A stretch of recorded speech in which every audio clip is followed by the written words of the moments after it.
रंभा सहर स्थित रंगमाठिया नुआ गाँव में बापूजी क्लब पूजा कमिटी पक्षर कार्तिकेश्वर पूजा मंडप ठारे 31तम कार्तिकेश्वर पूजा महोत्सव अनुष्ठित हो जाइछि।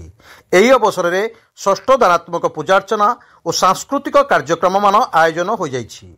मुख्य अतिथि रूप में ब्रह्मपुर सांसद डॉक्टर प्रदीप पाणिग्राही जोग देथिले। कार्यक्रम को प्रदीप प्रज्वलन सह उद्घाटन करथिला बेले सम्मानित अतिथि रूप में ब्रह्मपुर विधायक के अनिल कुमार, रंभा एनएसी अध्यक्षा मानसी स्वाई, आयुष्मान डॉक्टर मीराबाई पंडा जोग देथिले। पूजा प्रथम दिन में निमंत्रित अतिथि और ब्रह्मपुर सांसद और विधायक के अनिल कुमार को वाद्य और मृदंग नादरे स्वागत करा जाई पूजा कमिटी पक्षर पूजा मंडप को पाछोटी निया जाइथिला। बालकेश्वर मंदिर निकट पोखरी कलश शोभायात्रा आरंभ होता। यही कलश शोभायात्रा नुआ गाँवर शताधिक महिला यह कलश यात्रा सामिल होते। ए संक्रांत रविवार दिन भारती लीला, सोमवार दिन सार्थक टीवी परिवार पक्षर भुवनेश्वर रॉयल्स डांस ग्रुप, बुधवार दिन तरंग परिवार पक्षर Bhubaneswar baby style dance group, गुरुवार दिन गायक ह्यूमान सागर गीत परिवेषण करथिले। शुक्रवार दिन नृत्य प्रतियोगिता और बहु आडंबर सह आयोजन हेबो बोली पूजा कमिटी पक्षर सूचना मिली।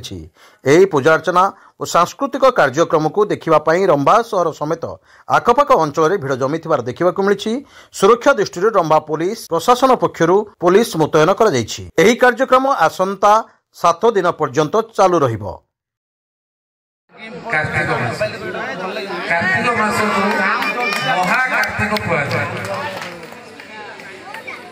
महाकार्तिक पर्व गोटे पारंपरिक ऐतिह्य संपन्न तथा धर्म संपन्न आम भारत सर्व भारतीय हिंदू धर्म सनातन धर्म आउ तथा सहित ओडिशार सबुठ बड़ धर्म जेहेतु यहाँ वैष्णव मास कहुए। प्रभु जगन्नाथ बहुत गुरुत्वपूर्ण भूमिका रहे कार्तिक मास।